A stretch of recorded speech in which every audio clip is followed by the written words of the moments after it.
Sebelum ceritanya dimulai, silahkan tulis di kolom komentar dari daerah mana saja teman-teman yang menonton cerita ini.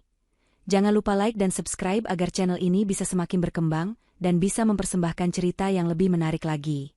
Mentari pagi menyapa Jakarta dengan sinarnya yang hangat, menembus tirai jendela kamar Sita yang bernuansa pastel. Hari itu adalah hari yang dinantikannya seumur hidupnya, hari pernikahannya. Di atas ranjangnya, gaun pengantin putih menjuntai anggun, kain brokatnya berkilauan lembut ditimpa cahaya. Dada Sita bergemuruh antara haru dan gembira.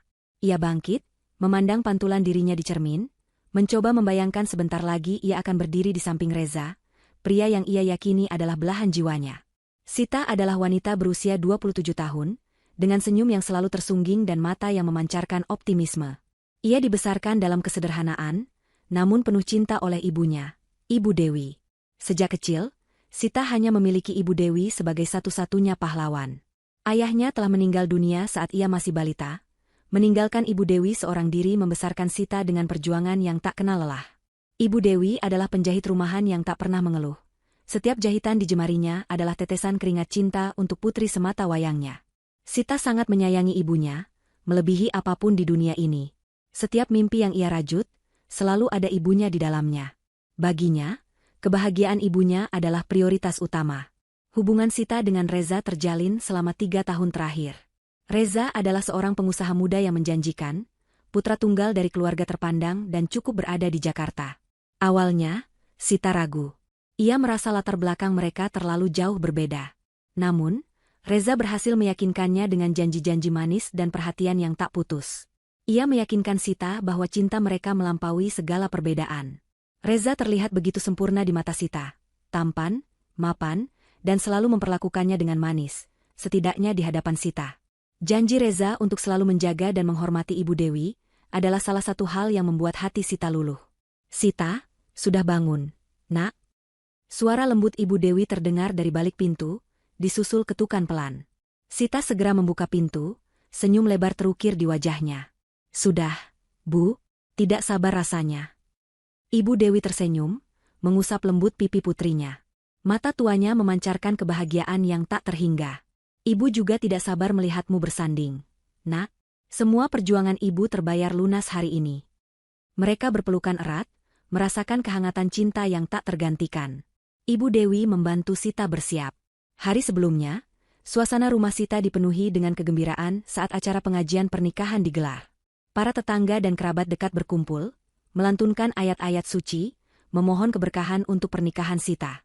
Ibu Dewi menyiapkan hidangan sederhana namun lezat, dan wajahnya berseri-seri menyambut setiap tamu. Sita merasakan kedamaian yang mendalam, membayangkan masa depan yang indah bersama Reza dan ibunya. Kini, di pagi pernikahan, rumah Sita sudah dipenuhi kesibukan. Tim rias datang, mengubah Sita menjadi ratu sehari. Sementara itu, Ibu Dewi sibuk memastikan semua detail kecil sudah siap. Segala persiapan, mulai dari penataan dekorasi yang sederhana namun elegan di pelataran rumah Sita untuk acara resepsi siang nanti, hingga penyiapan seserahan yang kemarin baru dibawa oleh keluarga Reza, semuanya terasa sempurna. Seserahan itu berisi perhiasan, perlengkapan salat, dan berbagai kebutuhan wanita. Semuanya tampak mewah, sesuai dengan standar keluarga Reza. Namun, saat prosesi penyerahan seserahan itu, Sita sempat menangkap ekspresi kurang senang dari Ibu Sarah, Ibu Reza. "Ini yang namanya keranjang seserahan? Saya kira akan lebih mewah," bisik Ibu Sarah kepada Reza saat itu, dengan nada yang cukup jelas terdengar oleh Ibu Dewi yang berdiri di sampingnya. Ibu Dewi hanya tersenyum tipis, berusaha tidak tersinggung. Sita sempat menatap Ibu Sarah dengan kening berkerut. "Mungkin Ibu Sarah hanya bercanda, Bu," bisiknya pada ibunya. "Tidak apa-apa, Nak. Yang penting niat baiknya," jawab Ibu Dewi kalem, meskipun ada sedikit gurat kecewa di matanya. Interaksi kecil seperti itu memang sering terjadi. Sejak awal pertemuan, Ibu Sarah selalu bersikap sedikit meremehkan terhadap Ibu Dewi. Ia sering melontarkan komentar-komentar terselubung tentang latar belakang Ibu Dewi yang sederhana, atau gaya hidup Sita yang tidak sebanding dengan Reza. Dulu, saat makan malam perkenalan keluarga, Ibu Sarah pernah bertanya dengan nada sinis, "Jadi, Ibu Dewi masih menjahit pakaiannya? Tidak kasihan dengan anak ibu harus hidup seperti ini?" Sita selalu mencoba mengabaikan komentar-komentar itu, berpikir itu hanya stres pra-pernikahan atau mungkin Ibu Sarah memang memiliki cara bicara yang blak-blakan. Reza sendiri selalu berusaha menenangkan Sita setiap kali ia mengeluh. Mama memang begitu, sayang. Jangan diambil hati. Yang penting kan kita saling cinta, kata Reza sambil memeluk Sita. Sita selalu mempercayai Reza. Ia percaya bahwa setelah pernikahan, semua ketegangan itu akan mereda, dan Ibu Sarah akan menerima ibunya dengan lapang dada.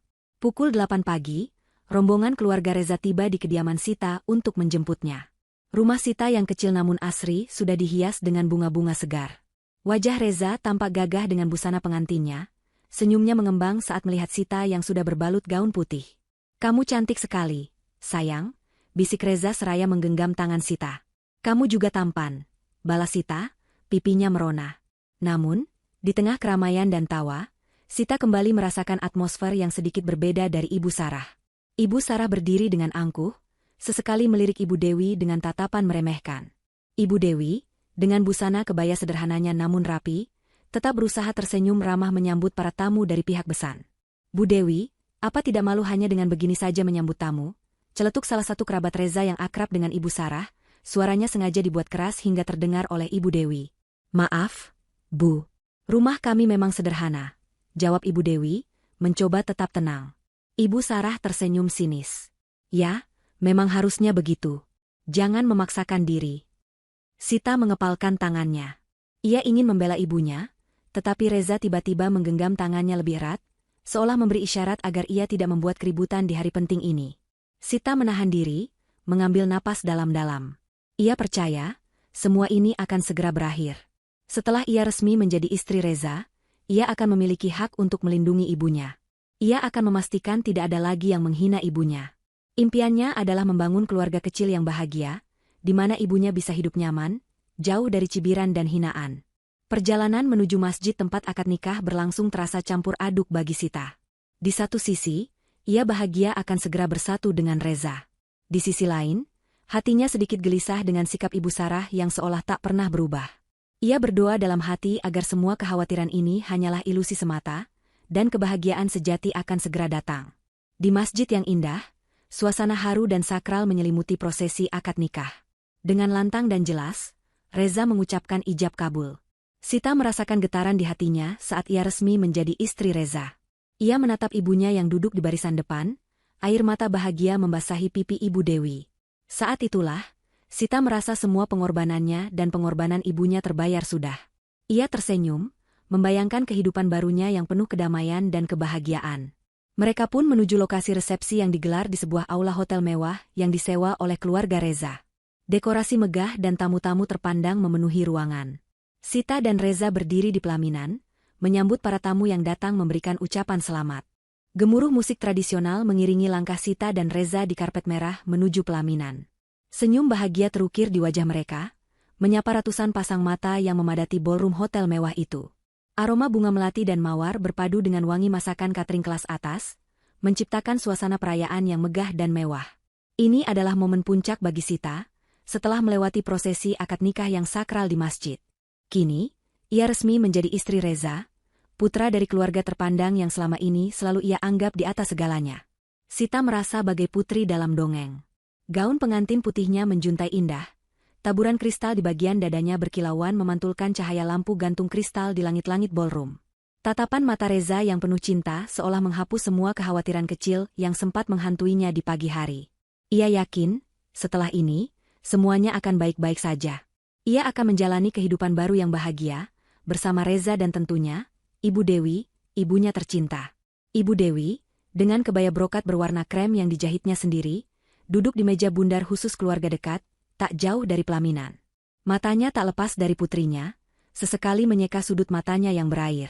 Ia adalah wanita parubaya dengan rambut yang mulai memutih, namun sorot matanya tetap memancarkan kehangatan dan ketegaran. Ia bangga melihat Sita kini bersanding dengan pria yang dicintai putrinya. Bagi Ibu Dewi, kebahagiaan Sita adalah satu-satunya tujuan hidupnya. Ia telah melewati begitu banyak badai, membesarkan Sita sendirian dengan hasil jerih payahnya sebagai penjahit. Melihat Sita bahagia, semua luka masa lalu terasa sirna. Namun, tidak jauh dari meja Ibu Dewi, Ibu Sarah duduk bersama para kerabat dan rekan bisnisnya. Wajahnya yang biasa terlihat angkuh, kini justru menunjukkan ekspresi bosan. Ia sesekali meminum sampanye di gelasnya, melirik sinis ke arah Ibu Dewi yang sesekali berbicara dengan keluarga Sita. Meskipun mencoba menjaga citra di depan tamu-tamu terpandang, tatapan matanya sulit menyembunyikan rasa jijik yang ia rasakan terhadap besan dari kalangan biasa itu. Lihat saja, Bu Dewi itu. Gayanya sok akrab dengan semua orang. Bisik Ibu Sarah kepada salah satu kerabatnya, Ibu Rina, dengan suara yang cukup keras hingga beberapa orang di meja sekitar bisa mendengarnya. Padahal, hanya penjahit rumahan. Tidak tahu malu ikut nimbrung di acara sebesar ini. Ibu Rina tersenyum tipis, ikut meremehkan. Mungkin dia ingin menunjukkan dirinya sejajar dengan kita, Bu Sarah. Bisikan-bisikan itu tidak luput dari pendengaran Ibu Dewi. Hatinya sedikit berdenyut nyeri, namun ia mencoba tersenyum, berpura-pura tidak mendengar. Ia tahu, dunia Ibu Sarah dan dunianya sangatlah berbeda. Ia hanya ingin putrinya bahagia. Pukul 3 sore, hidangan prasmanan mulai dibuka. Para tamu berbondong-bondong mengambil makanan. Ibu Dewi bangkit dari tempat duduknya, berniat mengambil makanan untuk dirinya dan beberapa keluarga Sita yang sudah tua dan kesulitan berjalan. Ia mengambil semangkuk sup krim jagung yang hangat dan terlihat lezat. Saat ia berbalik, sebuah kejadian yang tak pernah ia duga terjadi. Ibu Sarah, yang entah dari mana asalnya, berjalan mendekat dengan wajah ditekuk. Di tangannya ada sebuah nampan berisi kue-kue kecil. Namun, tiba-tiba, seolah tak sengaja, ia menyenggol lengan Ibu Dewi. Mangkok sup di tangan Ibu Dewi pun terjatuh, dan isinya yang masih mengepul panas tumpah mengenai bagian depan kebaya Ibu Dewi. Aduh, pekik Ibu Dewi terkejut, merasakan panas yang menyengat kulitnya. Kain kebaya yang tadi bersih kini basah dan lengket. Semua mata tamu langsung tertuju pada insiden itu. Suasana riuh yang tadinya penuh tawa, mendadak hening. Sita dan Reza yang berada di pelaminan, seketika menoleh ke arah keributan. Ya ampun, maaf sekali, Bu Dewi, kata Ibu Sarah dengan nada yang terdengar seperti maaf, namun senyum sinis tersungging di bibirnya. Matanya menyiratkan kepuasan yang tersembunyi. Saya tidak melihat Anda di sana. Maklum, terlalu banyak orang. Ibu Dewi mundur selangkah, wajahnya memerah menahan perih dan malu. Ia melihat tatapan iba dari beberapa tamu, dan tatapan meremehkan dari yang lain, terutama dari teman-teman Ibu Sarah. Harga dirinya serasa diinjak-injak di depan umum. Tubuhnya bergetar, bukan hanya karena panas sup, tetapi karena perlakuan keji ini. Sita yang melihat kejadian itu dari pelaminan, merasa jantungnya mencelos. Darahnya berdesir panas. Ibunya dipermalukan di hari pernikahannya sendiri. Ia melihat Ibu Dewi yang menunduk, berusaha menutupi noda sup di kebayanya. Air mata mulai menggenang di pelupuk mata Sita. Ini bukan kecelakaan. Ia tahu. Ibu Sarah sengaja melakukannya. Mama, apa yang Mama lakukan? Seru Sita, suaranya bergetar menahan marah. Ia segera turun dari pelaminan, bergegas menghampiri ibunya. Reza yang tadinya terpaku, akhirnya ikut turun, namun langkahnya terkesan ragu. Ia berdiri di belakang Sita, tidak di sampingnya. Sita, ini hanya kecelakaan. Mama tidak sengaja, kilah Ibu Sarah, nada suaranya sedikit meninggi. Lagi pula, mengapa Ibu Dewi mengambil sup sendiri? Kan ada pelayan? Kalimat Ibu Sarah bagai sambaran petir bagi Sita. Itu bukan permintaan maaf, melainkan hinaan lain. Seolah menyalahkan Ibu Dewi atas insiden itu. Mama, ibu saya kesakitan, bentak Sita, tidak peduli lagi dengan citra atau tamu. Ia berjongkok di samping ibunya, memeriksa lengan Ibu Dewi yang memerah. Tidak apa-apa, Nak, hanya sedikit panas, bisik Ibu Dewi, mencoba menenangkan Sita, namun matanya berkaca-kaca. Rasa malu itu lebih perih dari luka bakar kecil di kulitnya. Reza akhirnya maju sedikit. "Ma, sudahlah. Minta maaf yang tulus," katanya pada ibunya, namun nadanya tidak tegas, lebih seperti membujuk. Ibu Sarah melirik Reza dengan tajam, seolah memperingatkan. "Reza, jangan membela orang yang tidak tahu diri. Mama hanya memberi pelajaran kecil agar dia tahu tempatnya." Kalimat ini diucapkannya dengan suara cukup keras, sehingga tamu-tamu di sekitar semakin jelas mendengar dan saling berbisik. Kemarahan Sita memuncak. Ia berdiri tegak, menatap tajam ke arah Ibu Sarah dan kemudian beralih ke Reza. Air mata yang tadi tertahan, kini mengalir deras di pipinya. Ia melihat wajah Reza yang kebingungan, tidak ada pembelaan yang kuat untuk ibunya. Ia melihat keraguan di mata Reza, ketidakberaniannya untuk melawan ibunya sendiri. "Reza," suara Sita meninggi, penuh kekecewaan. "Kamu lihat apa yang Mama Emu lakukan pada ibuku? Dan kamu hanya diam?" Reza tergagap. "Bukan begitu, sayang. Aku kaget. Mama memang kadang keterlaluan, tapi... Cukup, Reza, potong Sita, menoleh kembali ke Ibu Sarah. Ibu Sarah, saya tidak habis pikir. Di hari paling bahagia dalam hidup saya, Ibu malah tega mempermalukan ibu kandung saya seperti ini. Memang kenapa? Balas Ibu Sarah dengan angkuh, melipat tangannya di depan dada. Dia memang pantas mendapatkannya. Agar tahu diri, jangan mimpi bisa jadi bagian dari keluarga kami yang terhormat ini. Ucapan itu adalah paku terakhir yang menancap di hati Sita. Segala kesabaran, segala toleransi, dan segala impian yang ia bangun, hancur berkeping-keping dalam sekejap. Ia tidak akan pernah bisa menerima perlakuan ini. Pernikahan ini, yang seharusnya menjadi awal kebahagiaan, kini terasa seperti awal dari neraka.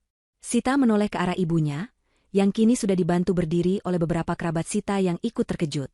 Ibu Dewi menatapnya dengan pandangan penuh kesedihan, seolah meminta Sita untuk tidak membuat masalah lebih besar. Namun, hati Sita sudah terlalu sakit. Suara dentuman musik yang tadinya meriah kini terasa memekakan telinga bagi Sita. Setiap langkahnya keluar dari ballroom mewah itu terasa berat, namun hatinya dipenuhi bara amarah yang membakar. Ia menggenggam erat tangan Ibu Dewi, yang masih terguncang dan pucat pasi. Air mata Sita terus mengalir, bukan lagi karena kesedihan, melainkan karena kemarahan yang membuncah tak tertahankan. Di belakang mereka, suasana ballroom berubah menjadi riuh rendah. Bisik-bisik, suara kaget, dan seruan-seruan tak percaya memenuhi ruangan. Sebagian tamu masih terkejut dengan tindakan Sita yang berani membatalkan pernikahan di depan umum. Sebagian lain, terutama kolega bisnis Reza dan Ibu Sarah, terlihat saling berpandangan cemas. Reputasi keluarga Reza terancam hancur dalam sekejap. Reza mengejar Sita hingga ke lobi hotel. Wajahnya merah padam, antara marah dan panik. Ia tidak menyangka Sita akan nekat seperti ini. Sita, berhenti. Kamu tidak bisa melakukan ini, teriak Reza, berusaha meraih tangan Sita lagi. Sita berbalik, menatap Reza dengan mata nyalang. Gaun pengantin putihnya yang indah kini terasa bagai kain kafan yang menyelimuti impiannya. Kenapa tidak bisa, Reza? Apa yang membuatmu berpikir aku akan tetap bersamamu setelah apa yang terjadi pada ibuku? Ibu Dewi menarik-narik lengan Sita pelan. Sita, sudah nak, jangan membuat keributan lebih lanjut. Tidak, Bu, ini harus diselesaikan.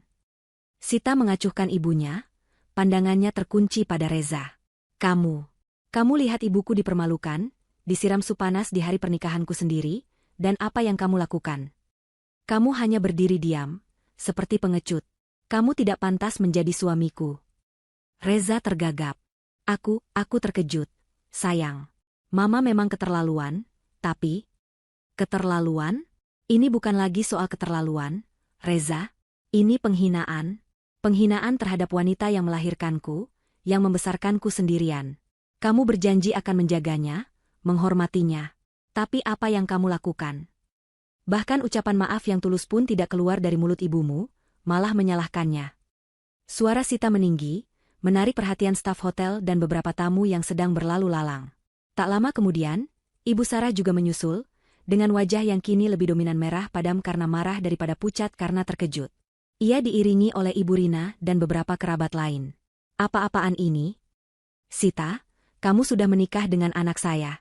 Kamu tidak bisa seenaknya membatalkan pernikahan ini, teriak Ibu Sarah, suaranya melengking. Kamu tidak tahu diri. Anak penjahit miskin sepertimu ini harusnya bersyukur bisa menikah dengan putra saya. Kamu pikir kamu siapa? Mendengar hinaan itu, tubuh Ibu Dewi bergetar lebih hebat. Air mata yang tadi ditahannya, kini kembali membanjiri pipi keriputnya.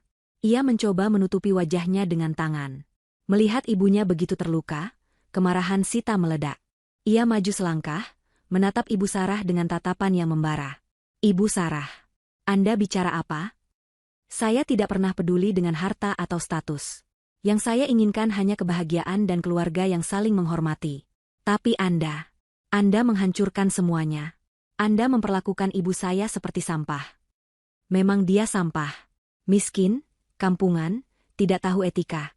Pantas saja anak saya tidak mau membelanya. Ibu Sarah meludah hina. Dia pantas mendapatkannya. Agar tahu tempatnya. Kalimat terakhir Ibu Sarah itu memicu sesuatu di dalam diri Sita. Rasa sakit, marah, dan kecewa bercampur menjadi satu. Ia menatap Reza yang masih terdiam di belakang ibunya, tidak mampu mengucapkan sepatah kata pun untuk membela dirinya. Tidak ada perlawanan, tidak ada keberanian. Hanya keraguan dan kepanikan. Baik, kata Sita, suaranya kini tenang, namun dingin dan mematikan.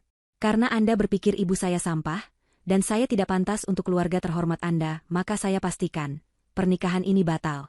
Demi Allah, saya tidak akan pernah menganggap diri saya sebagai istri Reza, dan saya tidak akan pernah menginjakkan kaki lagi di rumah kalian sebagai menantu. Reza mencoba meraih Sita lagi. Sita, jangan begini, sayang. Kita bisa bicara baik-baik. Bicara baik-baik. Setelah apa yang Mama Emu lakukan dan apa yang kamu diamkan. Tidak ada lagi yang perlu dibicarakan. Reza, pernikahan ini, semua ikatan ini, sudah tidak ada artinya bagiku. Sita menarik cincin nikah dari jari manisnya, cincin yang baru beberapa jam terpasang, dan melemparkannya ke lantai marmer lobi. Cincin itu berputar sejenak lalu berhenti, memantulkan cahaya lampu, terlihat begitu kecil dan tak berarti. Para tamu dan staf hotel yang melihat adegan itu terkesiap. Ibu Sarah membelalakan mata, tak percaya dengan keberanian Sita. Kamu akan menyesal, Sita, ancam Ibu Sarah, wajahnya memerah padam. Kamu tidak tahu dengan siapa kamu berurusan. Kamu akan kehilangan segalanya. Anak miskin sepertimu ini tidak akan bisa hidup tanpa Reza. Sita tersenyum tipis, senyum yang sama sekali tidak mencapai matanya. Matanya berkilat tajam. Justru Anda yang akan menyesal, Ibu Sarah.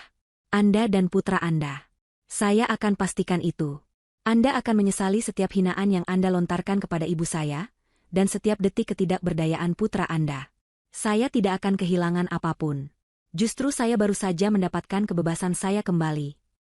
Ia menoleh ke arah Reza yang terlihat semakin pucat. Dan kamu, Reza. Kamu memilih ibumu daripada kebenaran. Kamu memilih kesenangan sesaat daripada martabat. Kamu akan merasakan akibat dari pilihanmu itu. Sita menarik napas dalam-dalam, menguatkan dirinya. Ia memeluk ibunya lagi, menuntunnya keluar dari hotel. Keramaian lobi seolah membeku, semua mata tertuju pada mereka. Ibu Sarah berteriak-teriak histeris di belakang, namun Sita tidak peduli. Ia hanya ingin ibunya aman dan jauh dari orang-orang jahat itu. Di luar hotel, mobil taksi yang dipesan kerabat sudah menunggu. Sita membantu ibunya masuk. Saat pintu taksi tertutup, Sita menoleh ke belakang, menatap megahnya hotel tempat impiannya hancur.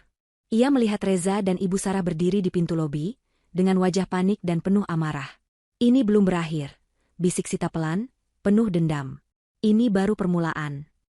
Sepanjang perjalanan pulang, Ibu Dewi tak henti-hentinya menangis. Sita memeluknya erat, menenangkan ibunya. Sudah, Bu, jangan menangis. Ibu tidak salah. Mereka yang jahat. Tapi, nak pernikahanmu, masa depanmu? Isak Ibu Dewi. Tidak apa-apa, Bu. Masa depanku ada di tanganku sendiri, bukan di tangan mereka, kata Sita, matanya memancarkan tekad. Dan masa depanku adalah memastikan mereka menyesal seumur hidup. Sesampainya di rumah, kerabat-kerabat Sita segera membantu Ibu Dewi beristirahat dan membersihkan noda sup. Meskipun suasana masih diliputi kesedihan dan kebingungan, ada rasa lega yang mulai tumbuh di hati Sita. Keputusan ini memang berat, tapi ia tahu itu benar. Ia tidak bisa hidup bersama orang-orang yang merendahkan ibunya. Malam itu, setelah Ibu Dewi tertidur pulas, Sita duduk termenung di ruang tamu. Gaun pengantin yang tergeletak di kursi tampak begitu asing. Cincin nikah yang ia lempar tadi sore masih terlintas di benaknya. Ia memejamkan mata, mengingat setiap hinaan Ibu Sarah, setiap keraguan Reza. Rasa sakit itu perlahan berubah menjadi api yang membakar semangatnya. Ia tahu, perjalanannya tidak akan mudah. Ibu Sarah dan Reza adalah orang-orang berpengaruh. Membalas dendam kepada mereka tidak bisa dilakukan dengan gegabah. Ia harus cerdas, strategis, dan kejam. Ini bukan lagi tentang cinta yang kandas, tetapi tentang martabat dan keadilan bagi ibunya. Sita mengambil ponselnya, mencari kontak teman lamanya yang bekerja di bidang hukum. Pagi setelah kejadian pahit itu, rumah Sita diselimuti keheningan yang menyesakan. Ibu Dewi masih terlelap, wajahnya sembab dan lelah, seolah menanggung beban dunia. Sita terjaga semalaman, pikirannya berputar tak henti. Ia menatap gaun pengantin yang kini terlipat di sudut kamar, bukan lagi simbol impian, melainkan pengingat akan luka yang menganga. Perihnya hinaan Ibu Sarah dan rasa sakit melihat kebisuan Reza masih terasa jelas, menusuk hingga ke ulu hati. Namun, di balik rasa sakit itu, sebuah kekuatan baru mulai tumbuh, perlahan namun pasti. Api dendam yang membara tak lagi membuatnya buta, justru memberinya arah. Ia bangkit dari tempat tidur, mendekati ibunya. Dengan lembut, Sita mengusap kening Ibu Dewi. Ibu Dewi, pahlawan sejati dalam hidupnya, tidak pantas menerima perlakuan sekeji itu. Kejadian kemarin bukan hanya menghancurkan impian Sita, tetapi juga melukai harga diri ibunya yang selama ini selalu ia jaga. Tekad Sita semakin bulat, ia akan membuat Ibu Sarah dan Reza menyesal. Balas dendam ini bukan semata-mata untuk dirinya, melainkan untuk martabat ibunya, untuk keadilan yang harus ditegakkan. Beberapa hari pertama setelah insiden itu adalah masa yang sulit. Ibu Dewi masih trauma, seringkali terbangun dengan mimpi buruk atau melamun dengan tatapan kosong. Sita dengan sabar merawatnya, membawakan sarapan ke tempat tidur, memijat kakinya yang pegal, dan bercerita tentang hal-hal lucu untuk mengalihkan perhatian ibunya. Ia tahu, penyembuhan luka fisik mungkin cepat, tetapi luka batin membutuhkan waktu dan dukungan penuh. Setiap hari, Sita memastikan ibunya merasa dicintai dan dihargai, memulihkan kepercayaan diri Ibu Dewi yang sempat hancur. Mereka menghabiskan waktu bersama, membaca buku, menonton televisi, dan saling menguatkan. Ikatan ibu dan anak itu semakin erat, menjadi fondasi kuat bagi perjalanan Sita selanjutnya. Di tengah proses penyembuhan ibunya, pikiran Sita mulai bekerja secara strategis. Ia menyadari bahwa balas dendam yang efektif tidak bisa dilakukan dengan emosi semata. Ia tidak bisa hanya meluapkan amarah. Ia harus cerdas, sistematis, dan terencana. Pertama, ia harus memahami musuhnya. Ia harus tahu seberapa kuat mereka, di mana letak kelemahan mereka, dan bagaimana mereka beroperasi. Sita mulai dengan membuka kembali laptopnya. Ia mencari berita-berita lama tentang perusahaan Reza, Sentosa Group, sebuah konglomerasi yang bergerak di bidang properti dan investasi. Ia membaca laporan keuangan, artikel berita tentang proyek-proyek mereka, bahkan gosip-gosip bisnis yang beredar di forum online. Ia juga mencari informasi tentang latar belakang keluarga Reza dan Ibu Sarah, membaca profil sosial media mereka, mencari celah, atau bahkan skandal tersembunyi yang mungkin bisa ia manfaatkan. Ia menemukan bahwa Ibu Sarah memiliki reputasi sebagai wanita licik dan kejam dalam berbisnis, sering menggunakan cara-cara kotor untuk menyingkirkan pesaing. Hal ini semakin menguatkan keyakinannya bahwa Ibu Sarah memanglah sosok yang jahat dan pantas mendapatkan balasannya. Selain riset digital, Sita juga menghubungi beberapa teman lama yang memiliki koneksi di berbagai bidang. Salah satunya adalah Risa, teman kuliahnya di Fakultas Hukum, yang kini menjadi seorang pengacara muda yang ambisius. "Sita, kamu yakin dengan keputusanmu ini?" tanya Risa melalui telepon, suaranya terdengar khawatir. Membatalkan pernikahan di hari H itu, dampaknya besar sekali. "Aku yakin, Risa," jawab Sita tegas. "Aku tidak bisa mentolerir penghinaan terhadap ibuku. Aku butuh bantuanmu. Aku ingin tahu semua celah hukum yang bisa kumanfaatkan untuk menghantam mereka. Aku ingin mereka menyesal." Risa terdiam sejenak, merasakan tekad yang luar biasa dari suara Sita. "Baiklah, Sita. Aku akan membantumu. Tapi, ini tidak akan mudah. Keluarga Reza itu punya banyak koneksi dan pengaruh." "Aku tahu. Tapi aku tidak akan mundur," kata Sita. "Aku tidak ingin uang, aku tidak ingin ketenaran. Aku hanya ingin keadilan untuk ibuku, dan penyesalan yang mendalam bagi mereka." Risa mulai memberikan saran. Ia menjelaskan tentang potensi gugatan pembatalan pernikahan yang sah secara negara, meskipun akad nikah sudah terucap. Ia juga memberitahu tentang berbagai kemungkinan tindakan hukum terkait pencemaran nama baik, meskipun bukti untuk insiden sub sangat sulit didapat.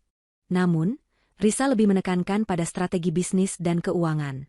"Jika kamu ingin mereka menyesal, kamu harus menyerang di tempat yang paling mereka hargai, bisnis dan reputasi mereka," ujar Risa. Saran Risa membuka mata Sita. Ia mulai fokus pada aspek bisnis. Ia belajar tentang pasar saham, investasi properti, dan membaca buku-buku strategi bisnis. Setiap hari, ia menghabiskan waktu berjam-jam di depan laptop, menganalisis data, membaca berita ekonomi, dan mencoba memahami seluk-beluk dunia bisnis yang selama ini asing baginya. Ia bahkan mengambil kursus singkat daring tentang manajemen keuangan dan investasi. "Kamu serius sekali belajar, Nak," komentar Ibu Dewi suatu sore, saat melihat Sita sibuk dengan tumpukan buku dan layar laptopnya. "Iya, Bu. Sita ingin bisa mandiri, supaya bisa menjaga ibu dengan lebih baik," jawab Sita sambil tersenyum. Ia tidak ingin ibunya tahu tentang rencana balas dendamnya, setidaknya untuk saat ini. Ia tidak ingin menambah beban pikiran ibunya. Transformasi diri Sita tidak hanya terbatas pada pengetahuan. Ia juga mulai mengubah penampilannya. Ia memotong rambut panjangnya menjadi lebih pendek dan modern, memilih gaya berpakaian yang lebih profesional dan berkelas, namun tetap sederhana. Ia mulai berolahraga, membentuk tubuhnya agar lebih bugar dan percaya diri. Ia ingin menjadi sosok yang benar-benar berbeda, sosok yang tidak akan dikenali oleh Reza dan Ibu Sarah sebagai Sita yang lemah dan naif. Suatu sore, saat ia sedang berlatih berbicara di depan cermin, mengasah kemampuan negosiasi dan presentasi, Ibu Dewi masuk ke kamarnya. "Nak, Ibu tahu kamu sedang berjuang," kata Ibu Dewi, matanya berkaca-kaca. "Tapi, jangan terlalu memaksakan diri. Kebahagiaan Ibu adalah melihatmu bahagia." Sita memeluk ibunya erat. "Aku akan bahagia, Bu. Percayalah. Tapi kebahagiaan itu tidak akan lengkap jika mereka yang melukai Ibu tidak mendapatkan balasannya. Ini bukan hanya untukku, Bu. Ini untuk Ibu. Untuk martabat kita." Ibu Dewi menghela napas panjang, mengusap punggung Sita. Ia tahu putrinya memiliki tekad yang kuat. Ia mungkin tidak sepenuhnya mengerti apa yang direncanakan Sita, tetapi ia mendukungnya. Minggu demi minggu berlalu. Sita semakin tenggelam dalam rencana balas dendamnya. Ia mulai menyusun daftar panjang kelemahan dan peluang. Ia menemukan bahwa Sentosa Group memiliki beberapa proyek properti yang sedang dalam masalah perizinan, dan bahwa Ibu Sarah terlibat dalam beberapa transaksi yang mencurigakan di masa lalu. Informasi ini adalah senjata. Ia juga menyadari bahwa untuk bisa menghantam mereka, ia harus memiliki kekuatan finansial. Ia tidak punya banyak modal, tetapi ia punya otak dan keberanian. Ia mulai berpikir tentang cara untuk mendapatkan modal awal. Ia teringat akan perhiasan emas peninggalan neneknya yang selama ini ia simpan. Awalnya, perhiasan itu ia niatkan untuk ia pakai di hari pernikahannya. Namun, sekarang, perhiasan itu memiliki tujuan yang lebih besar. Dengan hati mantap, Sita membawa perhiasan itu ke toko emas. Ia tidak merasa sedih. Perhiasan itu kini memiliki makna yang lebih mendalam, menjadi simbol perjuangan dan kebangkitannya. Dari hasil penjualan perhiasan itu, ia mendapatkan modal yang cukup untuk memulai langkah awalnya. Ia tahu, perjalanannya masih panjang. Lampu belajar di kamar Sita masih menyala terang, menemani dini hari yang sunyi. Sudah 3 bulan berlalu sejak insiden pernikahan itu, namun bagi Sita, waktu seolah berputar lebih cepat. Setiap detik adalah investasi, setiap napas adalah tekad untuk membalas dendam. Gaun pengantin kini tersimpan rapi di lemari paling atas, tak lagi menjadi simbol impian yang hancur, melainkan pengingat akan janji yang ia ukir dalam hati, membuat Ibu Sarah dan Reza merasakan penyesalan yang sejati. Setelah sukses menjual perhiasan warisan neneknya, Sita memiliki modal awal yang tak seberapa bagi ukuran dunia bisnis, namun sangat berharga baginya. Uang itu bukan untuk kesenangan pribadi, melainkan untuk sebuah investasi yang lebih besar, investasi pada dirinya sendiri dan pada tujuan balas dendamnya. Ia tahu, untuk bisa menghantam konglomerasi sebesar Sentosa Group, ia tidak bisa hanya mengandalkan emosi atau kebencian. Ia butuh kekuatan, bukan hanya finansial, tetapi juga jaringan dan informasi. Malam-malam Sita kini dipenuhi dengan riset mendalam. Ia memperluas cakupan pencariannya, tidak hanya fokus pada Sentosa Group, tetapi juga pada setiap afiliasi, setiap proyek, dan setiap individu yang terlibat dalam lingkaran bisnis Ibu Sarah dan Reza. Ia membaca artikel ekonomi, laporan keuangan yang rumit, dan bahkan menyelami forum-forum industri yang jarang diakses orang awam. Ia mempelajari setiap detail tentang proyek-proyek properti Sentosa Group, menemukan bahwa beberapa di antaranya ternyata memiliki catatan masalah perizinan yang disembunyikan atau diakali dengan jalur belakang. Ia mencatat setiap nama, setiap tanggal, setiap angka yang ia temukan. Otaknya yang dulunya hanya terpaku pada impian pernikahan, kini berfungsi seperti mesin analisis yang tak kenal lelah. Selain itu, Sita juga mulai membangun jaringan relasi baru secara cerdas. Ia tahu, dunia ini penuh dengan orang-orang yang memiliki masalah atau pernah dirugikan oleh pihak lain. Ada kemungkinan besar, di antara relasi bisnis Ibu Sarah dan Reza, ada pihak-pihak yang menyimpan dendam atau pernah menjadi korban kecurangan mereka. Sita memulai dengan mengikuti seminar-seminar bisnis kecil, pameran properti kelas menengah, dan acara networking yang sekiranya bisa mempertemukannya dengan orang-orang yang tepat. Dengan penampilannya yang kini lebih profesional dan percaya diri, ia berhasil menarik perhatian beberapa individu. Ia tidak langsung menyatakan niat balas dendamnya, tentu saja. Ia hanya membangun koneksi, bertukar kartu nama, dan mendengarkan. Suatu hari, di sebuah pameran properti, Sita bertemu dengan seorang pengusaha kontraktor bernama Pak Herman. Pak Herman terlihat murung. Sesekali mengeluh tentang mafia properti, yang menghancurkan bisnis kecil sepertinya. Sita dengan sabar mendengarkan keluh kesahnya. Saya ini sudah puluhan tahun di bidang ini, Nona, keluh Pak Herman, matanya nanar. Tapi percuma. Kalau tidak punya backingan kuat atau mau bermain kotor, habis sudah. Saya pernah punya proyek besar, hampir rampung, tiba-tiba dicaplok begitu saja oleh perusahaan besar.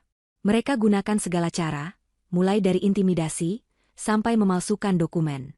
Benar-benar licik. Sita mengangguk simpati. Saya turut prihatin, Pak Herman. Memang dunia bisnis terkadang kejam. Ia lalu bertanya dengan hati-hati, kalau boleh tahu, perusahaan mana yang melakukan itu, Pak?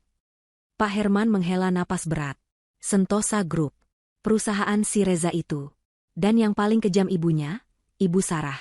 Dia dalangnya. Mereka licik luar biasa. Jantung Sita berdebar kencang. Ini adalah informasi yang ia cari. Apakah Bapak punya bukti, Pak Herman? Dokumen atau saksi? Pak Herman ragu-ragu. Bukti? Ada. Tapi saya sudah lelah, Nona. Percuma. Mereka terlalu kuat. Tidak ada yang percuma jika kita berjuang untuk keadilan. Pak Herman, kata Sita, menatap mata Pak Herman dengan penuh keyakinan. Bagaimana jika ada yang bersedia membantu Bapak untuk melawan mereka? Seseorang yang juga memiliki tujuan yang sama? Pak Herman menatap Sita dengan tatapan penuh tanya. Sita tidak menjelaskan lebih jauh, hanya tersenyum samar dan memberikan kartu namanya. Jika Bapak berubah pikiran, atau jika Bapak punya informasi lain, jangan ragu hubungi saya. Kita bisa berdiskusi lebih lanjut. Selain Pak Herman, Sita juga berkenalan dengan seorang jurnalis investigasi lepas bernama Arya. Arya dikenal sering menulis artikel-artikel tajam tentang skandal bisnis dan korupsi, meskipun sering menghadapi ancaman. Sita mendekati Arya dengan sangat hati-hati, tidak langsung membuka diri. Ia hanya menunjukkan ketertarikannya pada isu-isu etika bisnis dan transparansi. Saya sering mendengar tentang perusahaan-perusahaan besar yang menindas yang kecil, atau bermain kotor dalam perizinan, kata Sita suatu kali saat mereka bertemu di sebuah kafe. Apakah sulit untuk mengungkap praktik semacam itu? Arya mengangguk. Sangat sulit. Mereka punya tim hukum yang kuat, dan sering menekan media. Tapi, tidak ada kejahatan yang sempurna, Nona. Pasti ada celah. Yang penting, ada data yang akurat dan keberanian untuk mengungkapnya. Dari Arya, Sita belajar banyak tentang cara mengumpulkan bukti, bagaimana melindungi sumber informasi, dan strategi untuk membocorkan berita secara efektif. Arya tidak tahu bahwa Sita sedang mengumpulkan informasi tentang target yang sama dengannya, yaitu Sentosa Group. Arya sendiri sedang mengendus beberapa kasus lama yang melibatkan perusahaan itu. Ini adalah kolaborasi tanpa diketahui Arya. Seiring berjalannya waktu, Sita semakin menggali rahasia finansial dan skandal tersembunyi keluarga Reza. Ia menemukan bahwa beberapa aset Sentosa Group ternyata disamarkan atas nama perusahaan-perusahaan cangkang di luar negeri, menghindari pajak atau menyembunyikan transaksi ilegal. Ia juga menemukan bahwa Ibu Sarah memiliki kecenderungan untuk melakukan pembersihan aset-aset berharga dari perusahaan, mengalihkannya ke rekening pribadi atau aset atas nama kerabat dekatnya, terutama ketika perusahaan sedang menghadapi masalah. Ini adalah celah besar yang bisa ia manfaatkan. Satu lagi, Sita juga mendapatkan informasi dari seorang mantan karyawan Sentosa Group yang dipecat secara tidak adil oleh Ibu Sarah. Namanya Bu Ani, seorang akuntan senior yang tahu banyak tentang manipulasi laporan keuangan di perusahaan itu. Bu Ani, yang kini hidup dalam kesulitan, awalnya enggan bicara karena takut. Namun, Sita berhasil memenangkan kepercayaannya dengan pendekatan yang empatik dan janji bahwa ia akan memastikan keadilan. Mereka itu licik sekali, Nona Sita, kata Bu Ani dengan suara bergetar saat mereka bertemu di sebuah rumah makan sederhana. Saya dulu pernah melaporkan kejanggalan laporan keuangan ke Reza, tapi dia hanya mengabaikan. Justru saya yang dipecat dan diancam.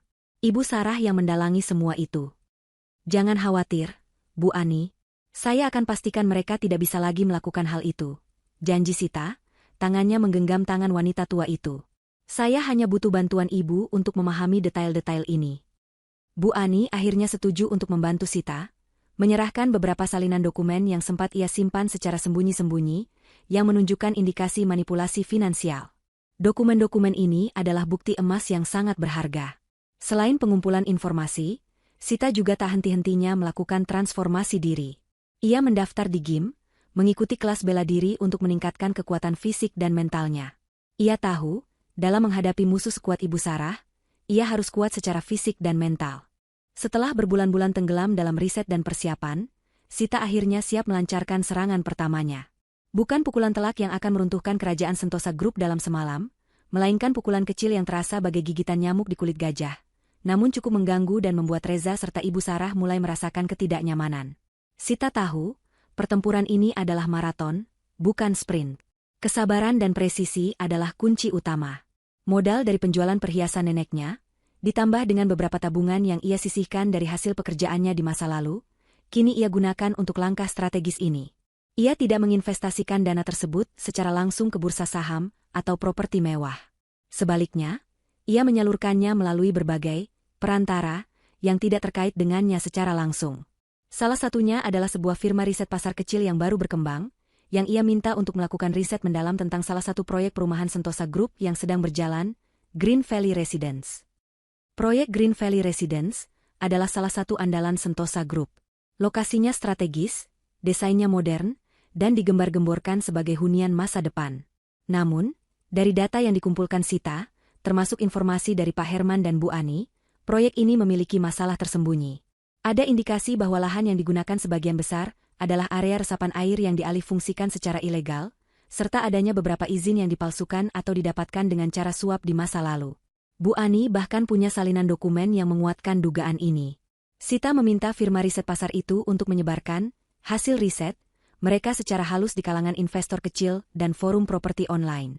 Riset itu tidak secara eksplisit menuduh Sentosa Group melakukan pelanggaran, tetapi lebih menekankan pada potensi risiko lingkungan dan hukum yang mungkin dihadapi oleh proyek perumahan di area resapan air. Informasi ini disajikan secara profesional, dengan data dan grafik yang meyakinkan, membuat seolah-olah ini adalah riset independen yang murni. Pukulan pertama Sita datang dalam bentuk berita-berita miring yang mulai beredar di forum-forum properti online dan beberapa grup WhatsApp eksklusif para investor.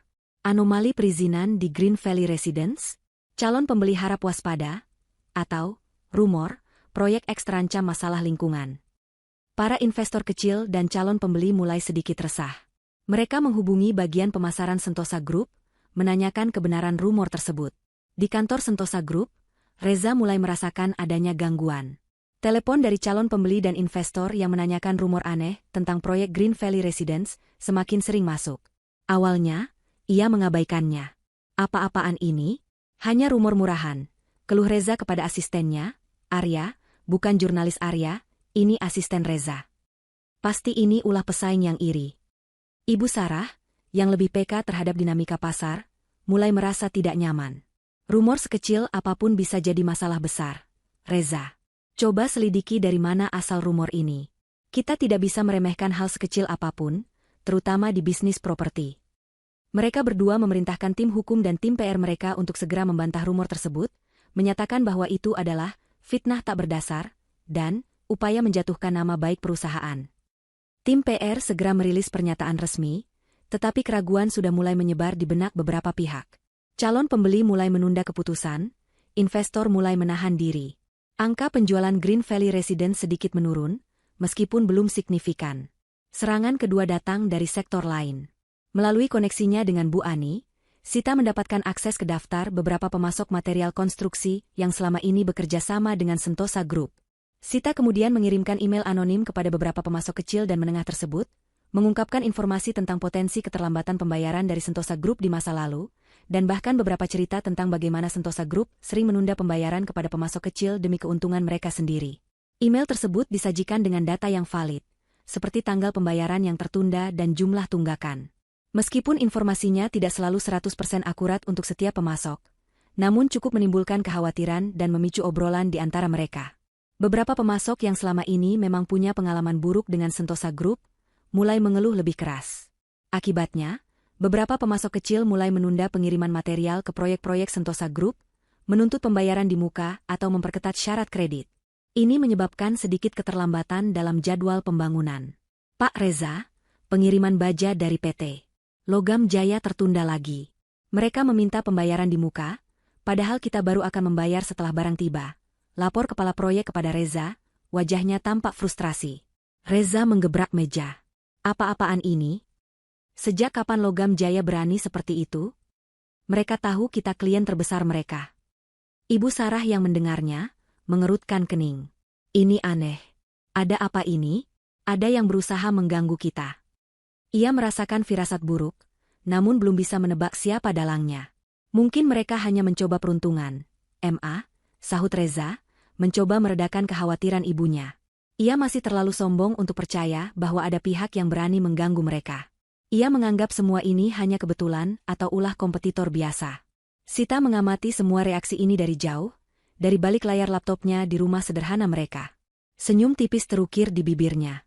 Ia melihat bagaimana Reza meremehkan masalah, sementara Ibu Sarah mulai menunjukkan sedikit kecemasan. Ini persis seperti yang ia perkirakan. Mereka terlalu angkuh, terlalu percaya diri dengan kekuasaan mereka. Mereka tidak akan pernah menduga bahwa Sita yang malang itu akan bangkit dan menjadi duri dalam daging mereka. Melalui jaringan Arya, jurnalis investigasi lepas, Sita juga memberikan petunjuk kecil tentang adanya dugaan praktik jalur belakang dalam proses perizinan salah satu proyek Sentosa Group. Sita tidak memberikan dokumen asli secara langsung.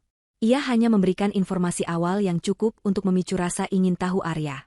Saya dengar ada rumor aneh tentang perizinan proyek properti di Jakarta Barat. Kabarnya ada permainan kotor di sana, kata Sita melalui telepon, menggunakan nomor dan suara yang disamarkan. Ia juga menggunakan VPN dan berbagai perangkat lunak anonimitas untuk memastikan jejaknya tidak terlacak. Arya, yang memang sedang mengendus bau busuk di dunia properti, langsung tertarik. Ia mulai melakukan investigasi sendiri, menggali lebih dalam, dan menghubungi sumber-sumbernya di pemerintahan. Berita tentang dugaan anomali perizinan di salah satu proyek properti besar Jakarta Barat pun mulai tersiar di media-media daring kecil yang sering diakses Arya. Meskipun nama Sentosa Group belum disebut secara gamblang, namun deskripsi proyeknya cukup jelas mengarah ke mereka. Reza, lihat ini. Berita ini tentang proyek kita. Seru Ibu Sarah, melempar tabletnya ke meja makan. Siapa yang berani-beraninya membocorkan hal ini? Reza membaca berita itu dengan cepat, wajahnya berubah masam. Ini pasti pesaing kita, Ma. Mereka ingin menjatuhkan kita. Pesaing mana yang tahu detail seperti ini? Ibu Sarah mencengkram rambutnya, mulai merasakan tekanan yang sesungguhnya. Ini bukan lagi gangguan biasa. Ini terencana. Namun, baik Reza maupun Ibu Sarah masih belum mengaitkan semua kejadian ini dengan Sita. Setelah serangkaian pukulan kecil yang berhasil menimbulkan riak di permukaan bisnis Sentosa Group, Sita kini siap untuk melancarkan serangan yang lebih besar dan terkoordinasi. Ia tahu, Reza dan Ibu Sarah masih menganggap ini hanya gangguan biasa dari pesaing atau ketidakberuntungan. Kesombongan dan keangkuhan mereka adalah celah terbesar yang akan dimanfaatkan Sita.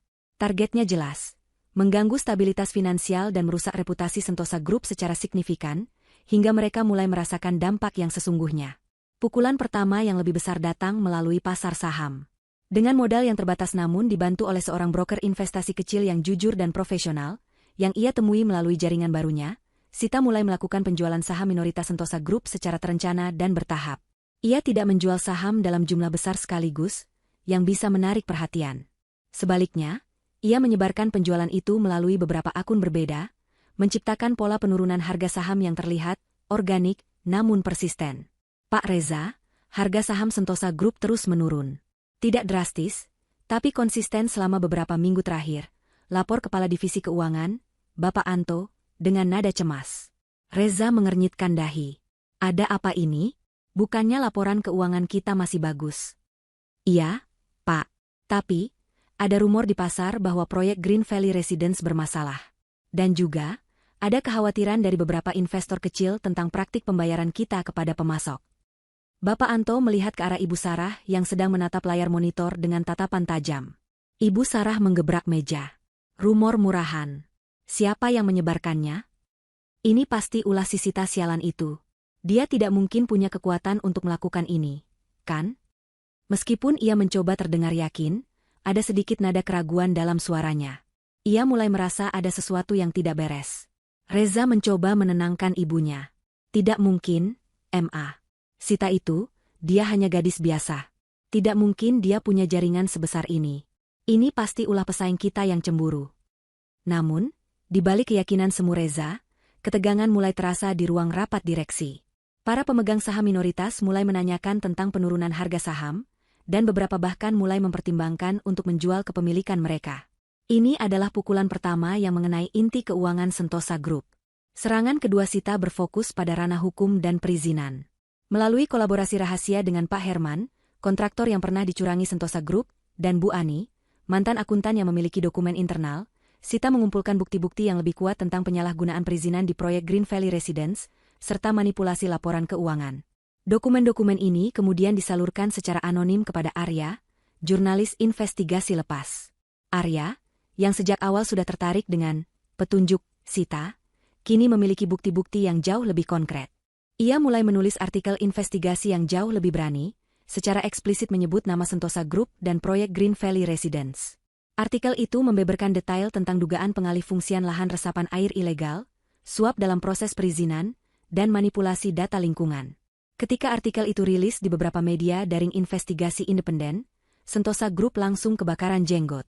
Berita itu menyebar dengan cepat, menarik perhatian LSM lingkungan dan bahkan beberapa anggota legislatif yang kritis terhadap praktik properti kotor. "Mama, lihat ini," teriak Reza, melempar ponselnya ke meja.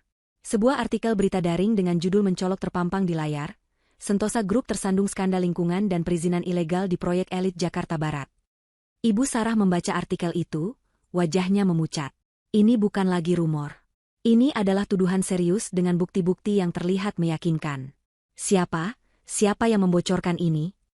Kita sudah memberi uang tutup mulut kepada semua pihak. Aku tidak tahu, MA. Tapi ini gawat. Proyek kita bisa dihentikan. Reza mondar-mandir di ruang kerjanya, panik. Dampak dari artikel ini jauh lebih besar. Pemerintah daerah mulai membentuk tim investigasi untuk meninjau kembali perizinan Green Valley Residence. LSM lingkungan mengancam akan melakukan demonstrasi besar-besaran di depan kantor Sentosa Group. Bank-bank yang selama ini memberikan pinjaman mulai menunjukkan kekhawatiran dan bahkan menunda pencairan dana untuk proyek tersebut. Penjualan unit apartemen di Green Valley Residence anjlok drastis, mendekati nol. Serangan ketiga datang dari internal perusahaan. Sita, melalui Bu Ani, berhasil menemukan beberapa karyawan senior yang merasa tidak puas dengan kepemimpinan Reza dan Ibu Sarah, terutama setelah mereka diintimidasi atau hak-hak mereka diabaikan. Sita tidak menyuap mereka. Ia hanya menggerakkan hati nurani mereka, mengingatkan tentang etika dan keadilan. Ia meyakinkan mereka bahwa dengan mengungkap kebenaran, mereka juga akan mendapatkan keadilan. Beberapa karyawan itu, yang tadinya takut, akhirnya berani berbicara secara anonim kepada Arya, sang jurnalis investigasi. Mereka memberikan kesaksian tentang manipulasi laporan keuangan, proyek-proyek fiktif untuk mencuci uang, dan bahkan praktik-praktik intimidasi terhadap karyawan yang mencoba jujur. Kesaksian mereka menguatkan artikel-artikel Arya, memberikan bobot yang lebih besar pada tuduhan-tuduhan tersebut. Kepanikan mulai merajalela di tubuh Sentosa Group. Karyawan-karyawan mulai berbisik-bisik, beberapa bahkan mengundurkan diri karena tidak ingin terlibat dalam skandal. Suasana di kantor menjadi tegang dan penuh kecurigaan. Ini tidak masuk akal. Bagaimana mereka bisa tahu detail internal seperti ini? Teriak Ibu Sarah di telepon, berbicara dengan kepala divisi keamanan perusahaan. Cari tahu siapa tikus di dalam perusahaan kita. Aku tidak peduli berapa biayanya. Reza sendiri kini mulai merasakan tekanan yang sesungguhnya. Proyek-proyek lain Sentosa Group juga mulai terpengaruh. Investor ragu-ragu, pemasok semakin rewel, dan bahkan mitra bisnis lama mulai menjaga jarak. Ia merasa seperti ada tangan tak terlihat yang mencekik perusahaannya perlahan tapi pasti. Ia mulai kehilangan tidur, wajahnya semakin kurus dan stres. "MA, ini bukan hanya rumor lagi. Ini serius," kata Reza suatu malam, saat mereka makan malam dalam keheningan yang mencekam. "Kita kehilangan jutaan dalam seminggu terakhir. Penjualan Green Valley anjlok. Bank menunda pinjaman. Ini bencana." Ibu Sarah menyesap anggurnya, matanya menerawang. Ia merasakan kepulan asap bahaya. Ia memang kejam, tetapi ia juga cerdas. Ia tahu ini bukan ulah pesaing biasa. Pola serangannya terlalu rapi, terlalu sistematis. Seperti ada yang dengan sengaja mempelajari setiap gerak-gerik mereka. Di rumah sederhana Sita, ia melihat semua berita itu beredar. Senyum kemenangan mulai terukir di bibirnya. Ia melihat bagaimana Reza dan Ibu Sarah mulai merasakan ketakutan, bagaimana mereka panik, dan bagaimana mereka mulai kehilangan kendali. Ini adalah kepuasan kecil yang ia rasakan. Setiap gigitan nyamuk itu kini berubah menjadi sengatan lebah yang menyakitkan. Ia melihat ibunya, Ibu Dewi, yang kini sudah jauh lebih ceria. Ibu Dewi bahkan sudah kembali menerima jahitan dari tetangga. Ia belum tahu tentang apa yang dilakukan Sita, tetapi ia melihat putrinya semakin kuat dan bersemangat. "Kamu hebat, Nak," kata Ibu Dewi suatu pagi, saat Sita membantunya menata benang. "Kamu berhasil bangkit dan jadi wanita mandiri." Sita tersenyum. "Ini semua berkat doa Ibu, kok." 6 bulan telah berlalu sejak badai pertama menerjang Sentosa Group. Kabar burung tentang masalah di Green Valley Residence kini telah berubah menjadi investigasi resmi dari pemerintah daerah. Penjualan unit properti mereka di seluruh proyek anjlok drastis, bahkan menyentuh angka terendah dalam 5 tahun terakhir. Bank-bank besar mulai menarik diri, enggan memberikan pinjaman baru atau memperbarui fasilitas kredit. Para pemasok material konstruksi yang tadinya hanya menunda pengiriman, kini banyak yang menolak bekerja sama-sama sekali, menuntut pembayaran tunggakan yang besar. Tekanan finansial dan operasional mencekik Sentosa Group perlahan tapi pasti. Di ruang kerja Ibu Sarah yang biasanya rapi dan berkelas, kini tumpukan berkas dan laporan keuangan berserakan di mana-mana. Rambutnya tampak lebih berantakan, kerutan di wajahnya semakin dalam. Matanya merah, tanda kurang tidur. Ia mondar-mandir seperti singa betina yang terperangkap, berteriak-teriak pada para eksekutif dan pengacara yang datang dan pergi dengan wajah tegang. "Bagaimana bisa? Bagaimana bisa semua masalah ini muncul bersamaan?" teriak Ibu Sarah, melempar pulpennya ke dinding. Tim keamanan tidak menemukan siapapun. Tim PR gagal membungkam media. "Kita akan bangkrut jika ini terus berlanjut." Reza duduk di sofa kulitnya, wajahnya kuyu dan pucat. Ia telah kehilangan berat badan, selera makannya hilang, dan tidur pun tak nyenyak. Ia dihantui kegagalan. Dulu ia adalah pengusaha muda yang penuh ambisi, kini ia hanyalah bayangan dirinya yang dulu. Ia mencoba mengendalikan situasi, namun setiap keputusan yang ia ambil seolah-olah memperburuk keadaan. Mitra bisnis yang dulu ramah, kini menatapnya dengan curiga. "Ma, kita harus jujur. Ini bukan lagi kebetulan," ucap Reza pelan, suaranya serak. "Ini terlalu terencana. Ada seseorang di balik ini semua. Seseorang yang sangat membenci kita." Ibu Sarah berhenti berjalan, menatap putra tunggalnya. "Tentu saja ada. Tapi siapa? Semua pesaing kita sudah kita bungkam, atau kita tahu kelemahannya. Ini terasa seperti personal." Firasat itu mulai muncul di benak Ibu Sarah. Ingatannya kembali pada hari pernikahan, pada tatapan mata Sita yang penuh amarah dan janji dinginnya. "Justru Anda yang akan menyesal, Ibu Sarah. Anda dan putra Anda. Saya akan pastikan itu." Kalimat itu kembali terngiang di telinganya. "Jangan-jangan," gumam Ibu Sarah, matanya membelalak. "Jangan-jangan, Sita?" Reza terhenyak. "Sita? Tidak mungkin, Ma. Dia hanya seorang gadis biasa. Tidak mungkin dia punya kemampuan sebesar ini untuk menghancurkan kita." Meskipun dalam hatinya, ia merasakan ketidaknyamanan yang sama. Bagaimana jika memang Sita? Tapi, bagaimana caranya? "Jangan remehkan orang yang kamu lukai, Reza," bentak Ibu Sarah, kali ini dengan nada penuh ketakutan. Dia sangat menyayangi ibunya. Dia mungkin tidak punya kekuatan finansial, tapi dia punya dendam yang membara. Ibu Sarah segera memerintahkan tim keamanannya untuk menyelidiki semua aktivitas Sita selama 6 bulan terakhir. Ia ingin tahu apa yang dilakukan mantan calon menantunya itu. Namun, jejak Sita terlalu rapi. Ia menggunakan identitas samaran untuk beberapa transaksi, berkomunikasi melalui saluran terenkripsi, dan melakukan risetnya secara mandiri. Tim keamanan kesulitan menemukan kaitan langsung antara Sita dan masalah-masalah Sentosa Group. Yang mereka temukan hanyalah bahwa Sita kini sering terlihat di seminar bisnis, penampilannya berubah, dan ia tampak lebih mandiri. Di balik layar, Sita tersenyum licik. Ia tahu mereka akan mulai curiga. Inilah saatnya untuk memberikan sedikit umpan balik, membiarkan mereka paranoid dan saling mencurigai. Melalui Arya, jurnalis investigasi, Sita menyebarkan sebuah artikel anonim yang lebih provokatif. Artikel itu berjudul, "Ketika Kesombongan Meruntuhkan Kerajaan, Kisah-kisah di balik kemegahan industri properti." Dalam artikel itu, tidak disebutkan nama Sentosa Group secara langsung, tetapi ada banyak sindiran halus yang mengarah pada mereka. Sebuah perusahaan properti yang bangkit dari praktik kotor, pemilik yang terkenal angkuh dan merendahkan orang lain, dan putra mahkota yang terlalu lemah untuk membela kebenaran. Artikel itu tidak hanya membeberkan kembali masalah perizinan dan keuangan, tetapi juga mulai menyinggung tentang karma dan balasan atas perbuatan jahat. Ini adalah pesan langsung untuk Reza dan Ibu Sarah. Reza membaca artikel itu di tengah malam, keringat dingin membasahi dahinya. Ia merasa seolah-olah ada mata yang mengawasi setiap geraknya. Kalimat-kalimat di dalamnya terlalu relevan dengan kejadian di hari pernikahannya. Putra mahkota yang terlalu lemah untuk membela kebenaran. Itu jelas-jelas mengacu padanya. Rasa takut mulai merayapi hatinya. Ini bukan kebetulan. Ini Sita. Aku yakin ini Sita. Teriak Reza kepada ibunya di telepon, suaranya penuh kepanikan. Dia tahu segalanya. Dia membocorkan ini semua. Ibu Sarah yang sedang sibuk menghadapi tuntutan hukum dari LSM lingkungan, frustrasi. Bagaimana dia bisa melakukannya? Reza? Dia tidak punya apa-apa. Dia punya otak. Dia punya koneksi yang tidak kita tahu. Dan dia punya dendam. Kata Reza, suaranya pecah. Kita telah meremehkannya, Kita telah membuat kesalahan besar. Tekanan yang meningkat ini mulai mengikis hubungan Reza dan Ibu Sarah. Mereka sering bertengkar, saling menyalahkan.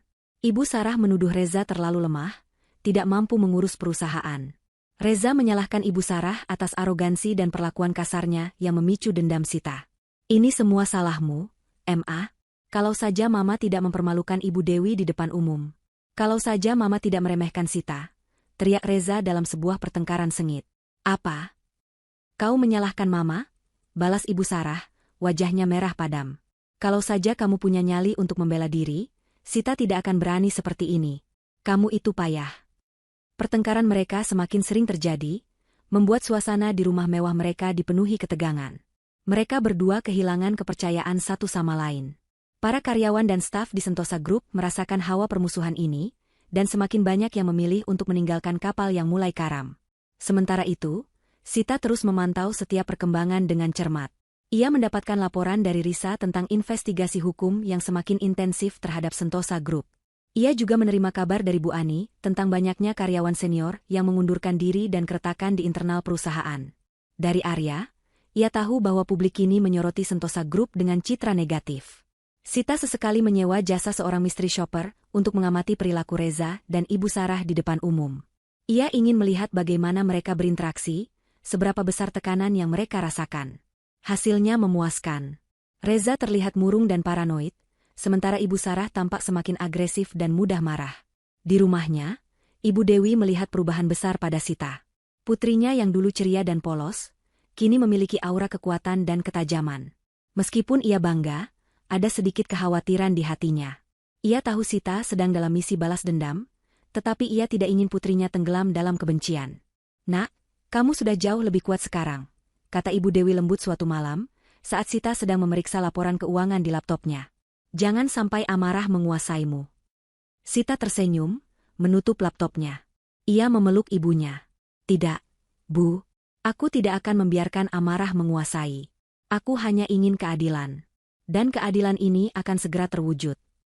Jakarta diselimuti malam yang pekat, namun lampu-lampu kota yang gemerlap tak mampu menyembunyikan badai yang akan segera pecah. Di sebuah gala amal bergengsi yang diadakan oleh Asosiasi Pengusaha Properti Indonesia, tempat para konglomerat dan tokoh bisnis berkumpul, suasana terasa tegang. Acara ini seharusnya menjadi ajang promosi bagi Sentosa Group, upaya terakhir Ibu Sarah untuk menunjukkan bahwa perusahaan mereka masih berdiri kokoh di tengah badai skandal. Ia dan Reza hadir dengan senyum paksa, berusaha memancarkan kepercayaan diri yang sudah lama terkikis. Namun, Sita telah memilih malam ini sebagai panggung utamanya. Bukan lagi Sita yang sederhana dan lugu yang mereka kenal. Dengan gaun malam hitam elegan yang membalut tubuhnya, rambut pendeknya tertata rapi, dan sorot mata tajam yang memancarkan kekuatan, Sita masuk ke dalam ballroom. Aura dirinya begitu berbeda, memancarkan karisma dan kepercayaan diri yang menakjubkan. Beberapa pasang mata yang mengenalnya samar-samar, termasuk beberapa kerabat jauh Reza, tertegun melihat transformasinya. Mereka berbisik, bertanya-tanya siapa wanita misterius ini. Sita? Gumam seorang wanita sosialita yang pernah menjadi tamu di pernikahan Sita dulu, matanya membelalak tak percaya. Sita hanya tersenyum tipis, anggun, seolah-olah ia adalah tamu kehormatan yang paling penting. Ia berjalan pelan, langkahnya mantap, melewati kerumunan tamu dan sesekali mengangguk sopan pada wajah-wajah yang dikenalnya samar-samar. Semua perhatian kini terpusat padanya, meskipun belum ada yang tahu mengapa. Dari kejauhan, Reza dan Ibu Sarah yang sedang berdiri di dekat panggung utama, menyambut para tamu dengan senyum kaku, tiba-tiba merasakan hawa dingin merayapi punggung mereka. Ibu Sarah mengangkat kepalanya, matanya menyapu kerumunan, dan pandangannya terpaku pada sosok wanita yang mendekat.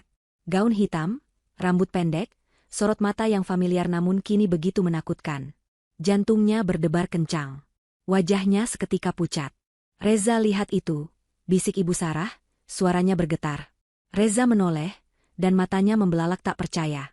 Wanita yang dulu ia remehkan, yang ia kira sudah menyerah dan menghilang, kini berdiri di sana, memancarkan aura yang berbeda, aura yang mengancam. "Sita?" gumam Reza, tak percaya dengan penglihatannya. Sita terus melangkah maju, hingga ia berdiri hanya beberapa meter di hadapan Reza dan Ibu Sarah. Senyumnya semakin tipis, namun matanya semakin tajam. Sebuah mikrofon yang terhubung dengan sistem suara ballroom telah disiapkan di samping panggung untuk pidato pembukaan acara. Sita berjalan ke arah mikrofon itu, seolah-olah ia adalah pembicara yang dijadwalkan. Tim panitia acara, yang mengenali Sita sebagai mantan calon pengantin yang sempat membuat heboh, mencoba menghentikannya. "Maaf, Nona. Area ini terbatas." Namun, Sita tidak gentar. Ia menoleh ke arah mereka, memberikan tatapan dingin yang membuat mereka ragu. "Saya punya pesan penting untuk semua yang hadir malam ini. Ini akan menjadi pidato yang tak terlupakan."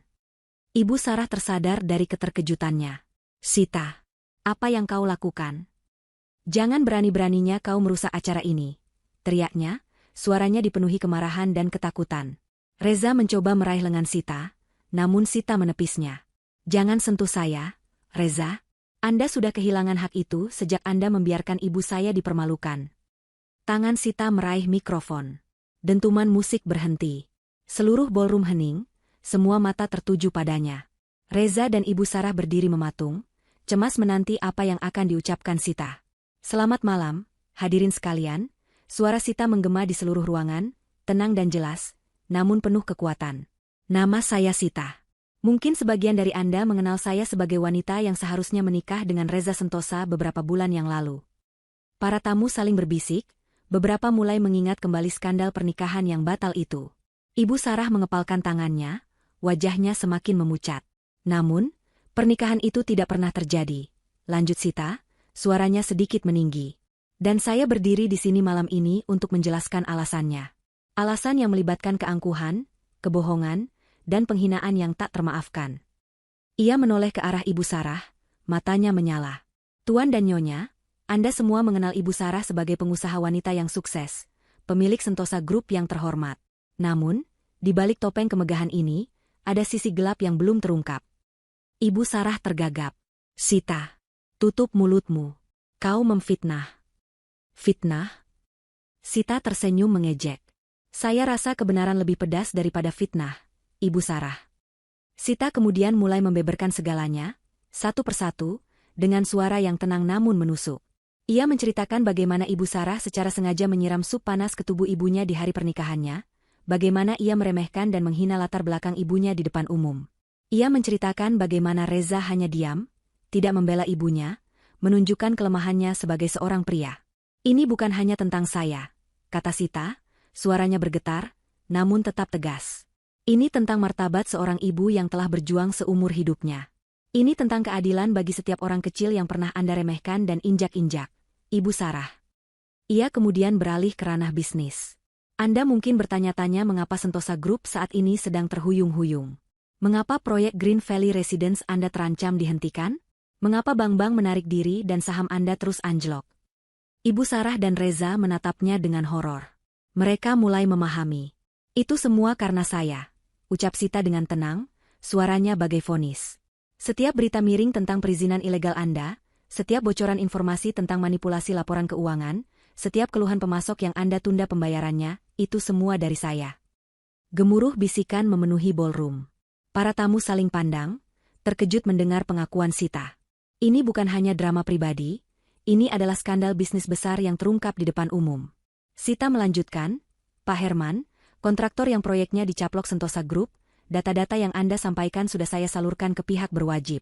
Bu Ani, akuntan yang dipecat karena kejujurannya, kesaksiannya telah memperkuat investigasi. Dan Saudara Arya, jurnalis investigasi, terima kasih atas keberanian Anda mengungkap kebenaran."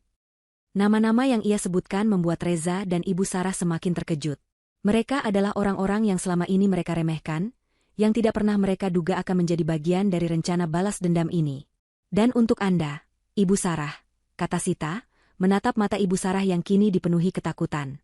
Anda telah menyingkirkan semua pesaing Anda dengan cara kotor. Anda telah menindas banyak orang kecil.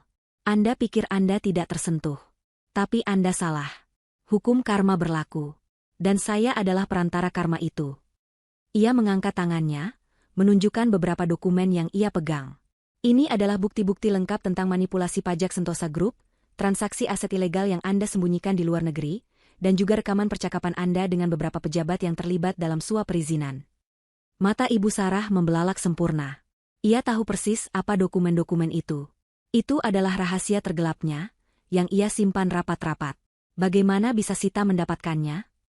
Keringat dingin mulai membasahi dahinya. Saya sudah menyerahkan semua ini kepada KPK dan pihak kepolisian.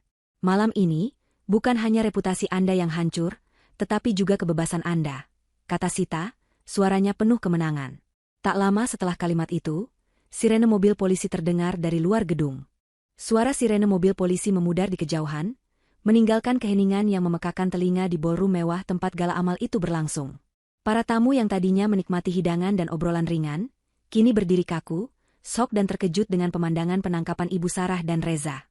Kejadian itu begitu cepat, begitu dramatis, dan begitu mengguncang. Sebuah kerajaan bisnis yang tampak tak tersentuh, runtuh di depan mata mereka, di panggung yang seharusnya menjadi puncak keangkuhan mereka. Sita masih berdiri di samping mikrofon, namun kini ia tidak lagi merasakan amarah yang membakar. Sebuah rasa lega yang dalam, bercampur dengan kelelahan yang luar biasa, mulai menyelimuti dirinya. Tangannya yang tadinya memegang dokumen bukti, kini terkulai lemas. Risa, pengacaranya, mendekat dan menepuk bahu Sita dengan senyum bangga. Kita berhasil, Sita, bisik Risa. Semuanya sesuai rencana. Sita mengangguk. Matanya menatap ke arah pintu keluar, tempat Reza dan Ibu Sarah terakhir terlihat. Ia membayangkan wajah mereka yang pucat pasi, mata mereka yang dipenuhi ketakutan dan penyesalan. Ini adalah penyesalan yang ia inginkan. Bukan hanya kehancuran finansial, tetapi kehancuran harga diri dan kebebasan. Mereka kini akan merasakan penderitaan yang ia dan ibunya rasakan. Namun, di balik kepuasan itu, ada sedikit kekosongan. Bertahun-tahun hidupnya telah didedikasikan untuk misi balas dendam ini. Energi, waktu, dan setiap pemikirannya terfokus pada tujuan ini. Kini, setelah semua berakhir, ia merasa seperti seorang pelaut yang baru saja mencapai daratan setelah badai panjang, namun tidak tahu harus berbuat apa selanjutnya. Di rumah, Ibu Dewi terbangun di tengah malam karena suara sirene yang sayup-sayup terdengar. Ia melihat Sita masuk ke kamar, wajahnya yang cantik ini dipenuhi kelegaan, namun juga terlihat lelah. Sita, ada apa, nak? Tanya Ibu Dewi, duduk di ranjang. Sita berlutut di samping ibunya, memeluknya erat. Sudah selesai, Bu. Semuanya sudah selesai. Ibu Dewi tidak mengerti sepenuhnya, namun ia merasakan ketegangan yang selama ini menyelimuti putrinya kini menghilang. Selesai apa, nak? Reza dan Ibu Sarah mereka ditangkap, Bu, ucap Sita pelan. Ia kemudian menceritakan semua yang terjadi di gala amal, bagaimana ia mengungkapkan kebenaran, dan bagaimana polisi datang menangkap mereka. Ia juga menceritakan bagaimana ia telah mengumpulkan bukti selama berbulan-bulan, bekerja sama dengan Pak Herman, Bu Ani, dan Arya. Awalnya, Ibu Dewi terkejut, matanya membelalak tak percaya. Air mata kembali mengalir di pipinya. Namun kali ini bukan air mata kesedihan, melainkan campuran antara rasa lega, ketakutan, dan bangga. Ia mengingat kembali penghinaan yang ia terima di hari pernikahan, dan kini ia melihat putrinya, wanita yang dulu rapuh, telah menjadi pahlawan yang menegakkan keadilan.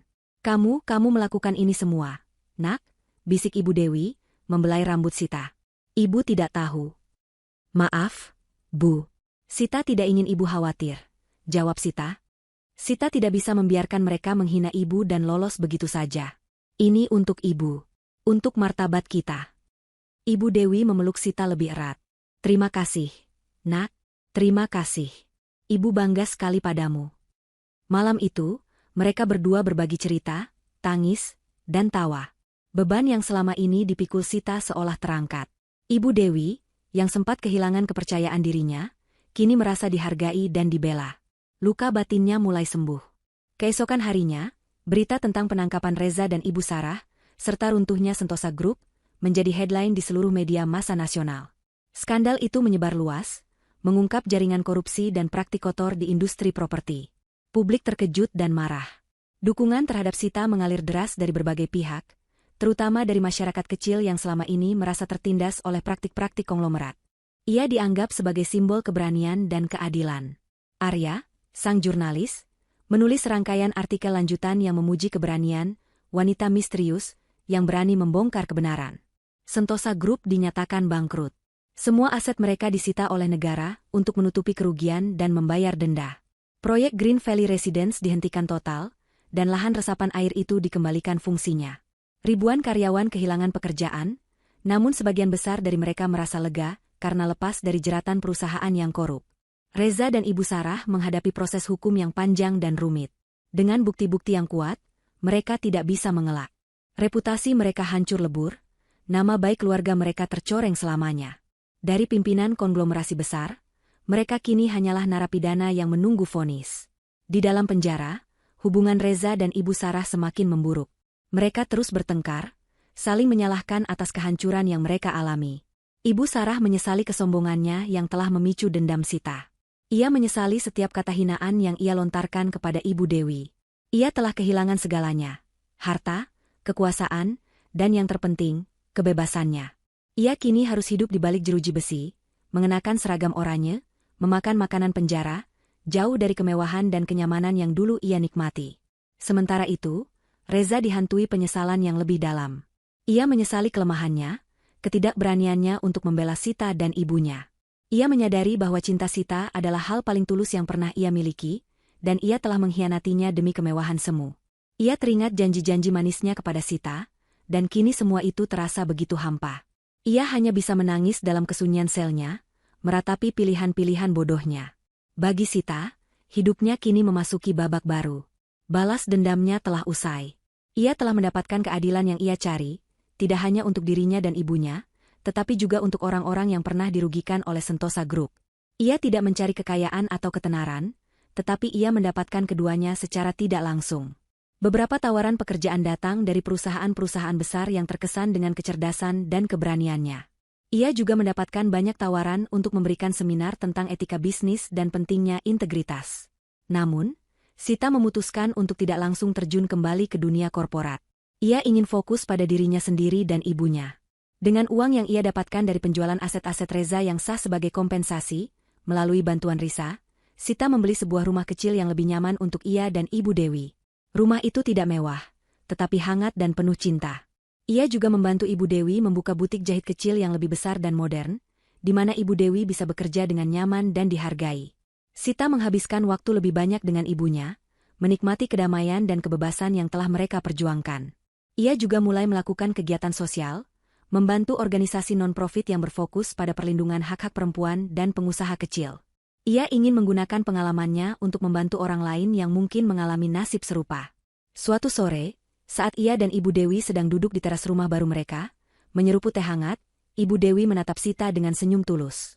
"Kamu sudah menemukan kebahagiaanmu, Nak?" tanya Ibu Dewi. Sita mengangguk, tersenyum damai. "Iya, Bu. Kebahagiaan itu bukan tentang membalas dendam, tapi tentang menemukan kekuatan untuk bangkit, dan menggunakan kekuatan itu untuk hal yang benar. Kebahagiaan itu adalah melihat Ibu tersenyum lagi, dan tahu bahwa tidak ada lagi yang bisa meremehkan kita." Ia menatap langit senja, di mana warna jingga dan ungu berpadu indah. "Ini adalah awal yang baru, Bu." Setelah badai berlalu dan puing-puing kehancuran Sentosa Group tersapu bersih oleh keadilan, kehidupan Sita memasuki fase yang sama sekali baru. Rumah kecil yang ia beli untuknya dan Ibu Dewi bukanlah sekadar tempat tinggal baru. Itu adalah simbol dari kemandirian dan kedamaian yang telah lama ia impikan. Tidak ada lagi bayang-bayang masa lalu, tidak ada lagi dendam yang membakar. Hanya ada kehangatan cinta Ibu Dewi dan janji masa depan yang cerah. Rumah itu terletak di pinggir kota Jakarta, jauh dari hiruk-pikuk pusat bisnis dan keramaian yang dulu sering ia jelajahi saat masih bersama Reza. Lingkungannya asri, dengan pepohonan rindang dan taman-taman kecil di setiap sudut.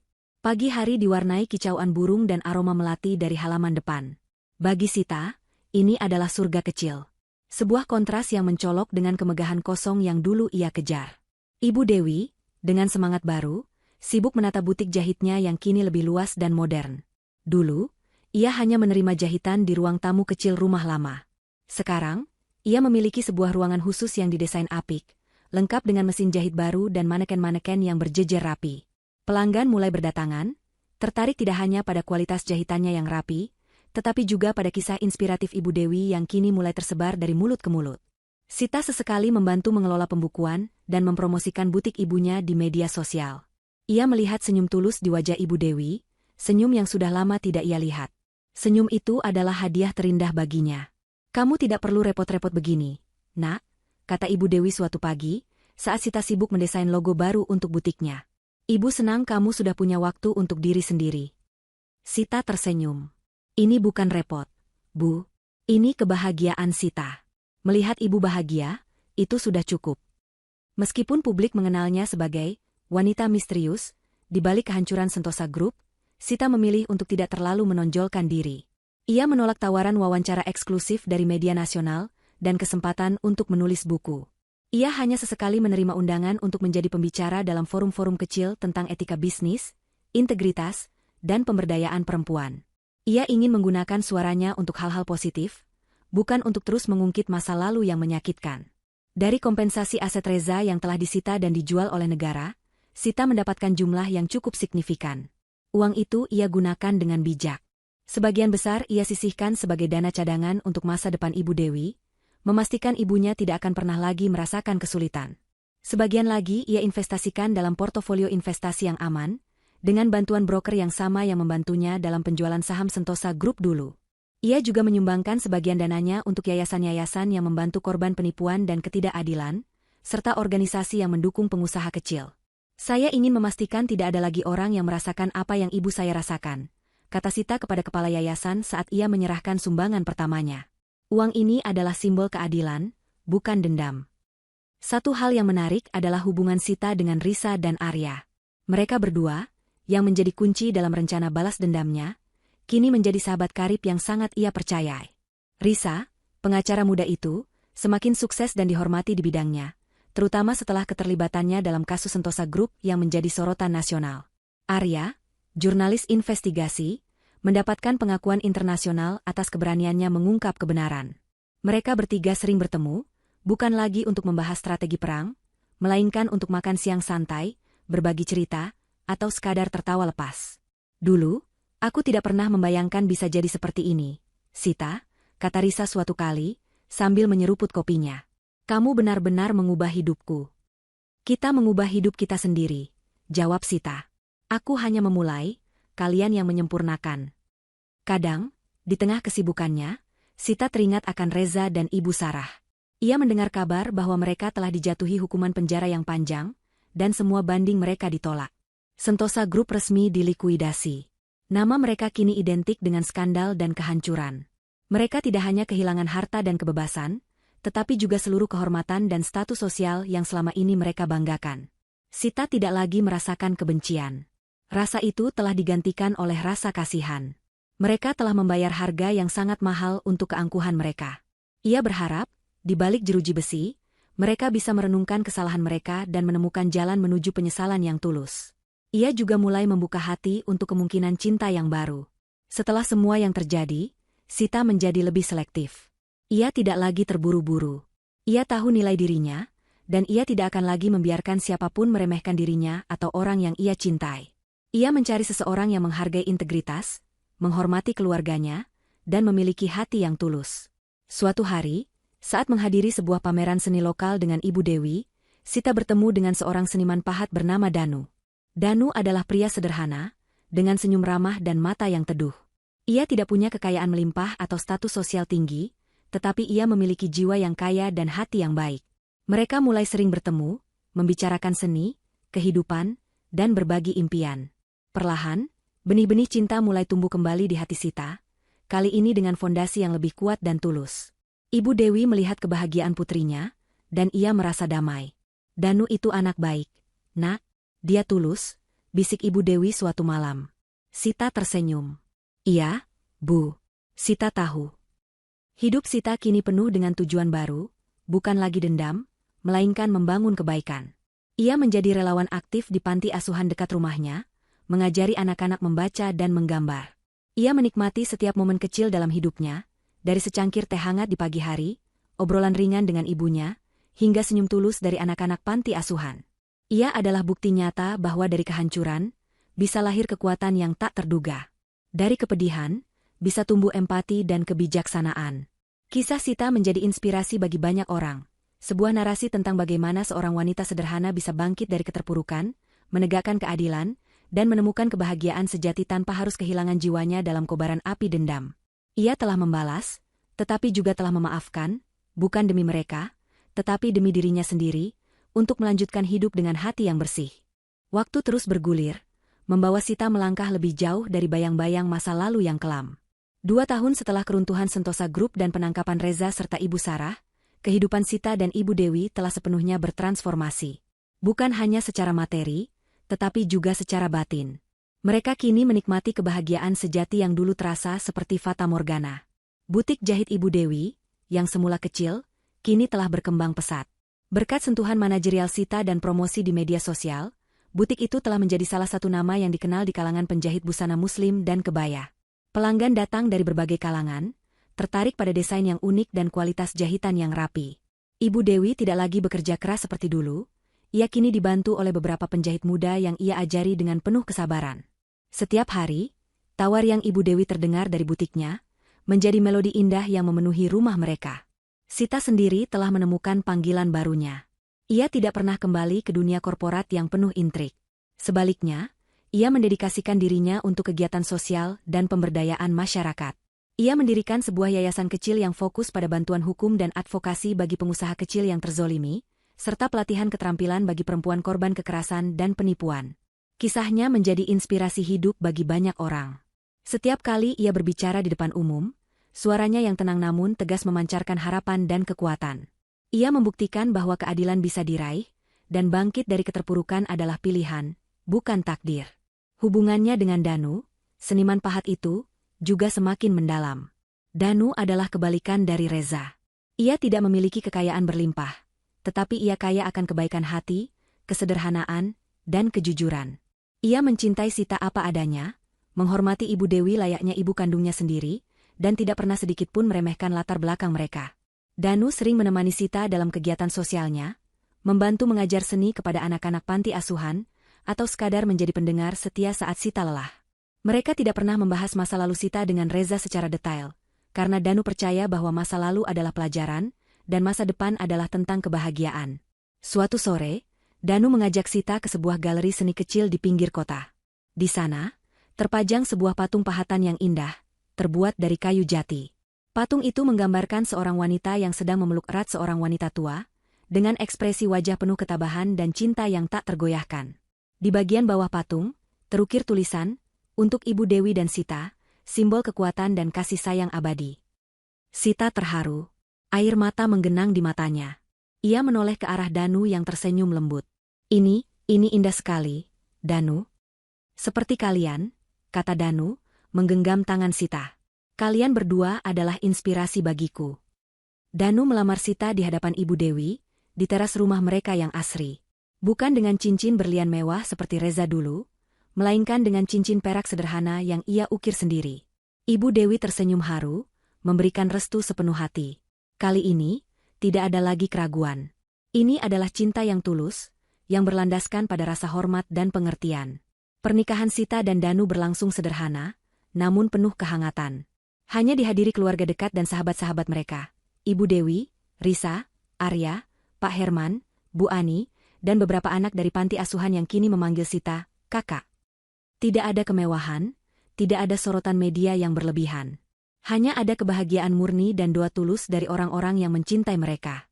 Risa dan Arya, yang kini menjadi pasangan serasi dan sukses di bidangnya masing-masing, tersenyum melihat kebahagiaan Sita. "Lihatlah dia," bisik Risa kepada Arya. "Dulu hancur, sekarang bersinar lebih terang dari siapapun."